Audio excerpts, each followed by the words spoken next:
and welcome to my channel Easy English Literature. In this video we are going to discuss John Dryden. So let's get started. John Dryden was born in the year 1631 and died in the year 1700. He belonged to neoclassical age that lasted from 1660 to 1785. Now we all know that neoclassical age was divided into three ages: Restoration Age, Augustan Age and Age of Sensibility. I have already discussed three ages. Please check my playlist to know more about them.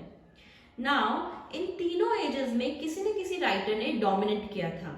जैसे Restoration age was known as age of Dryden, Augustan age was known as age of Pope and age of sensibility was age of Johnson. So we know that Dryden belonged to Restoration Age. Now the most important thing is John Dryden is considered as the father of English criticism. अब हम जान लेते हैं कि और fellow writers ने Dryden के बारे में क्या कहा. फर्स्ट है doctor Samuel Johnson. Doctor Samuel Johnson said a new era of criticism began with Dryden. He said, if he changed with the nation. मतलब ड्राइडन जब भी चेंज हुए वो नेशन के अकॉर्डिंगली चेंज हुए. जो भी नया रूलर आया तो उसके जो फंडास थे उनको फॉलो किया ड्राइडन ने, या जो भी नई टेक्निक्स आई या जो भी नया कल्चर आया उन सबको ड्राइडन ने एक्सेप्ट किया और अपने आप को अकॉर्डिंगली चेंज कर लिया. इसलिए कहा जाता है कि Dryden changed with the nation. Dryden was known as the father of English criticism, and Johnson also said that he found it brick and left it marble. Walter Scott ने एक title दिया जॉन ड्राइडन को, that is Glorious John. John Dryden was a poet, playwriter, critic, translator. तो हम Dryden को ये चारों ही फेजेस में डिस्कस करेंगे, as a poet, as a playwriter, critic and translator. He was the first poet laureate from 1668 to 1688. John Dryden first poet laureate थे और जॉन ड्राइडन के बाद थॉमस शेडवेल जो है वो पोएट लॉरेट बने. Now it is important that who became poet laureate after John Dryden, because John Dryden और Thomas शेडवेल दोनों ही राइवल्स थे और ड्राइडन को पोएट लॉरेटशिप की पोस्ट से हटाया गया था और उसके बाद ये पोस्ट थॉमस शेडवेल को दी गई. Now let's discuss some important works of John Dryden. First is Heroic Stanza on the Death of Oliver Cromwell. This was written in the year 1659. तो जब जॉन ड्राइडन लिख रहे थे उस वक्त रूल था ओलिवर क्रॉमवेल का. वो एक प्यूरिटन थे और ड्राइडन भी प्यूरिटानिज्म को फॉलो कर रहे थे. ये जो पोएम है, ये जो स्टैंजाज हैं, ये क्रॉमवेल को सेलिब्रेट करने के लिए लिखे गए. तो ये एक यूलॉजी है. यूलॉजी मतलब प्रेज. ओके, तो क्रॉमवेल को प्रेज करते हुए ये लिखा गया, heroic stanza on the death of Oliver Cromwell.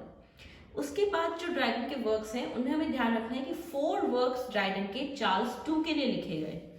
Is Astraea Redux in the year 1660. हमें पता है कि 1660 में चार्ल्स II जो है वो थ्रोन पे आए थे, तो उनके रिस्टोरेशन को सेलिब्रेट करने के लिए एस्टियर रिडक्स लिखी गई. ये एक रॉयलिस्ट पैनेजेरिक है. रॉयलिस्ट पैनेजेरिक मीन्स जो किसी के हाई प्रेज में लिखी जाती है, किसी की बहुत तारीफ करते हुए लिखी जाती है.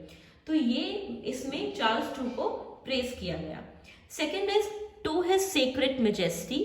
ये लिखी गई चार्ल्स II के कोरोनेशन सेरेमनी पे.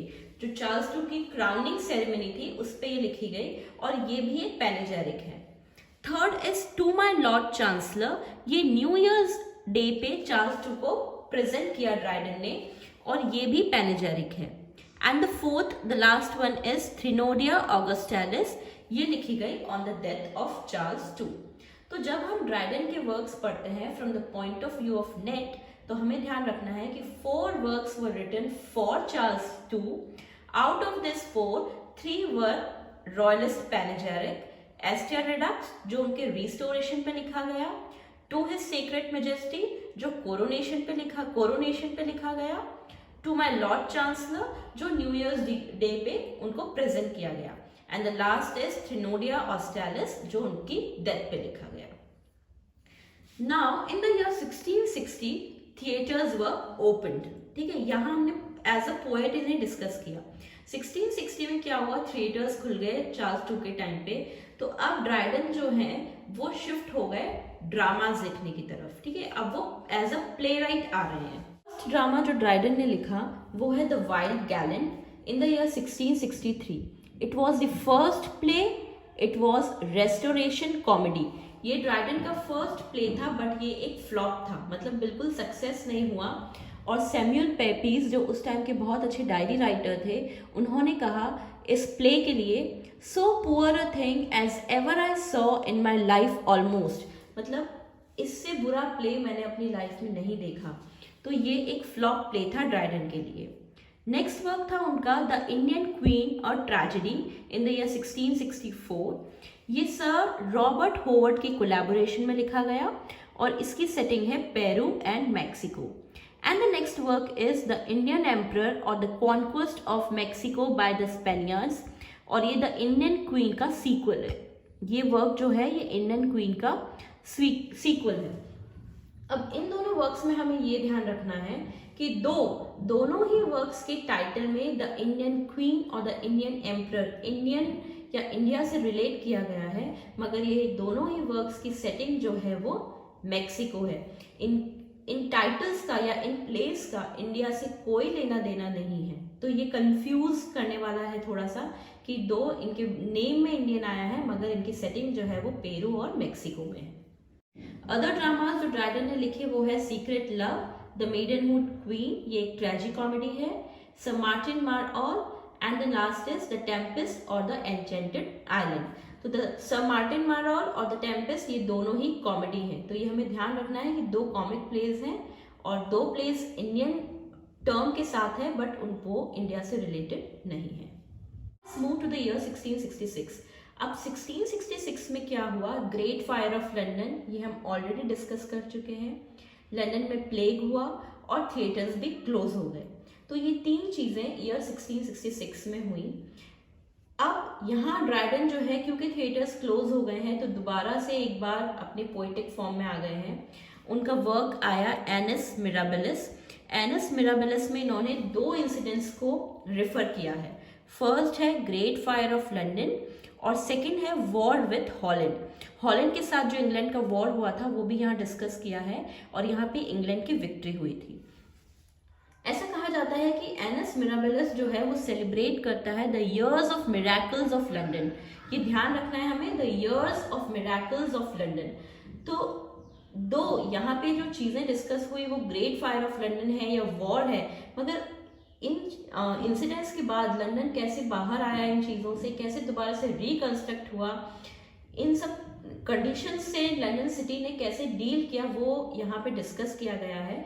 इसलिए इसे कहते हैं कि Annus Mirabilis discusses the years of miracles of London. Other works are an evening's love, the name is the mock astrologer's tyrannic love, Almanzor और एल्माहाइड। ये हमें ध्यान रखना है कि एल्मिजर और Almahide deals with Spanish conquest of Granada, जो Granada की कॉन्क्वेस्ट थी उससे ये डील करता है।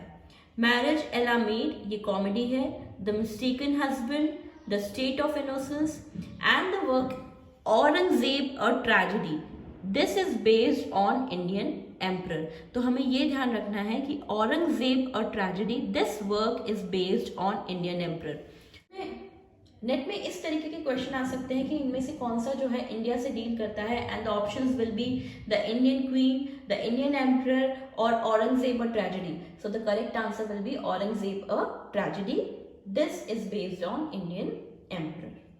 Other work is all for love, the subtitle is the world well lost.